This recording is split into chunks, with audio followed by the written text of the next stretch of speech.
The National Hauszmann Program is a truly inspiring and visionary undertaking that will give the heart of Budapest, the historic castle district, a new lease of life. Named after the outstanding Austro-Hungarian architect Lajos Hauszmann, who shaped the neo-Baroque appearance of the royal castle, this ambitious program is a shining example of the combination of historical heritage and modern functionality. Since its launch in 2014 and with a focus on the years 2019 to 2030, it has been bringing buildings, gardens and squares that were destroyed or neglected during the Second World War or the Communist era back to life with impressive care and attention to detail. This program is not just an act of restoration, but a powerful commitment to strengthening Hungarian identity, promoting cultural heritage and creating a welcoming space for locals and visitors alike. A masterpiece of reconstruction. The National Hauszmann Program goes far beyond mere construction projects. It is a celebration of Hungarian history and a promise for a bright future.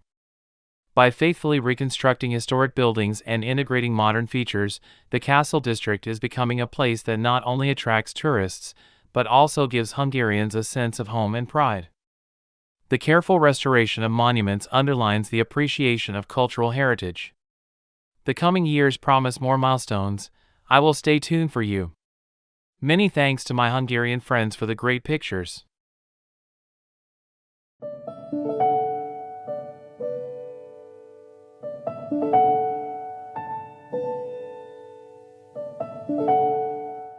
Please like and subscribe.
Please like and subscribe.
If you like my videos, then subscribe to my channel here to see my latest videos. If you want to see another video directly, then click here. Interesting videos can also be found here.